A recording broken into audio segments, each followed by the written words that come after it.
Assalamualaikum warahmatullahi wabarakatuh. Kami dari Prodi Gizi FKK UMJ ingin mempresentasikan kepemimpinan Kepala Instalasi Gizi Rumah Sakit sebagai tugas akhir semester mata kuliah leadership.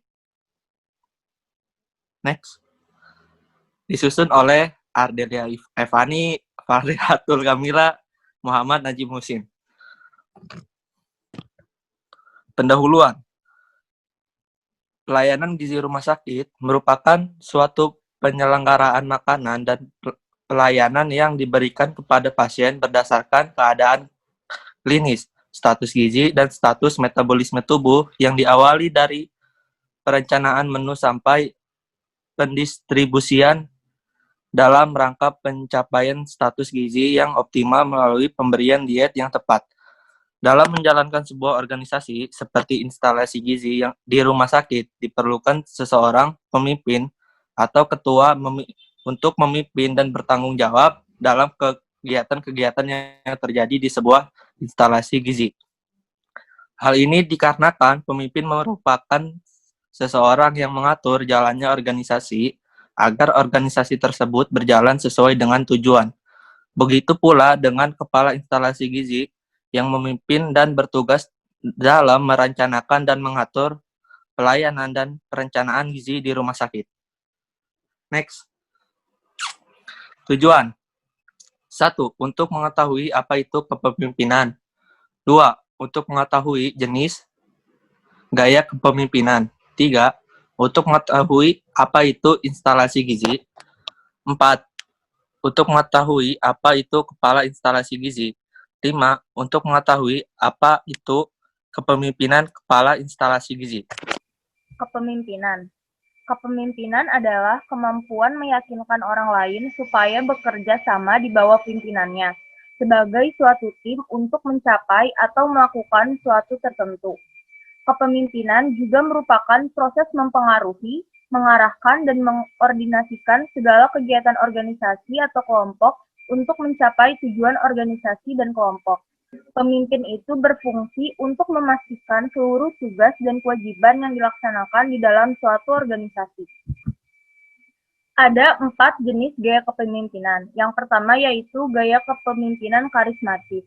Gaya kepemimpinan ini merupakan gaya kepemimpinan yang mampu menarik atensi banyak orang, karena berbagai faktor yang dimiliki oleh seorang pemimpin yang merupakan anugerah dari Tuhan. Yang kedua yaitu gaya kepemimpinan otoriter.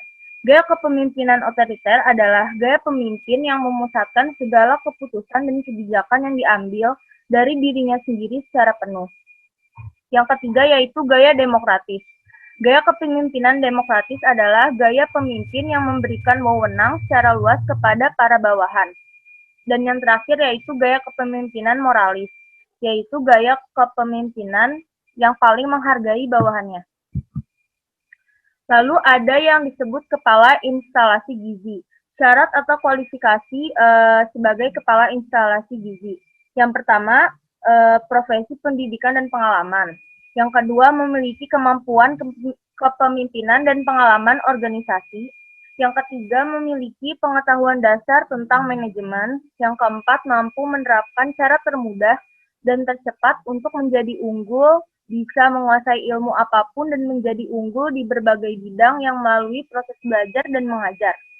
Yang keempat, sehat jasmani dan rohani. Dan yang terakhir, setia kepada Pancasila, Undang-Undang Dasar 1945, Bhinneka Tunggal Ika, dan Negara Kesatuan Republik Indonesia. Lalu ada fungsi kepala instalasi gizi. Yang pertama yaitu pelaksanaan asuhan gizi rawat jalan, penyuluhan dan konsultasi. Yang kedua yaitu pelaksanaan asuhan gizi rawat inap atau biasa disebut nutritional care process. Yang ketiga pelaksanaan penyelenggaraan makanan, produksi dan distribusi. Yang keempat pelaksanaan pendidikan dan pelatihan gizi. Yang kelima pelaksanaan penelitian dan pengembangan gizi. Dan yang terakhir pelaksanaan pembinaan mental dan spiritual atau keagamaan bagi seluruh tenaga instalasi gizi. Selanjutnya adalah tugas dari kepala instalasi gizi, yaitu 1. Menyusun dan merencanakan pelayanan gizi dalam tugasnya. 2. Mengumpulkan, mengolah data, dan menyajikan laporan dalam bidang tugasnya. 3. Mengawasi pengadaan, pengolahan, dan penyaluran makanan pasien dan pegawai sesuai dengan peraturan pemberian makanan rumah sakit atau PPMRS dan kebijakan direktur.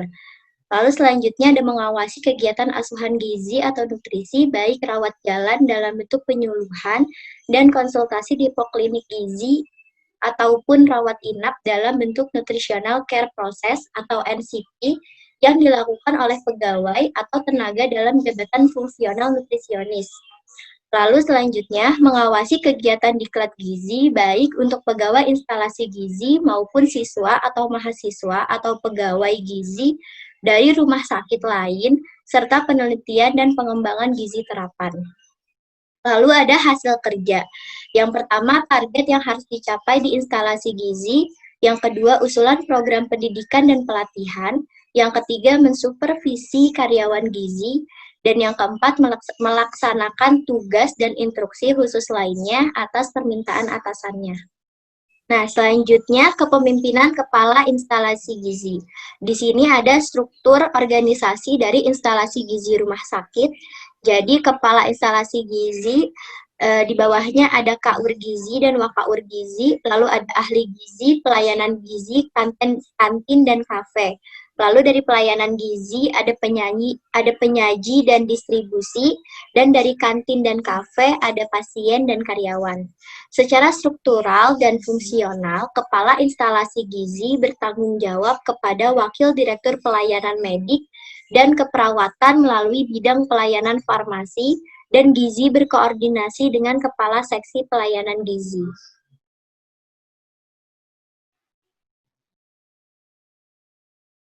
Nah, kesimpulannya, sebagai sebuah pelayanan kesehatan seperti instalasi gizi di rumah sakit, memerlukan seorang pemimpin yang baik dan efektif dalam memimpin jalannya sebuah pelayanan gizi yang baik kepada pasien.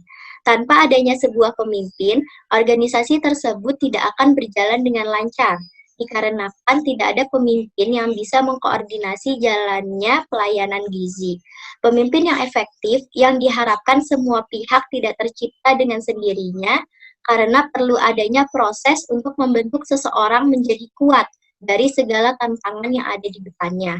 Kepemimpinan yang efektif akan bisa dan mampu membawa organisasi yang dipimpinnya dalam menjawab tuntutan serta harapan masyarakat yang menginginkan pelayanan gizi dan kesehatan yang baik serta cepat dan efisien.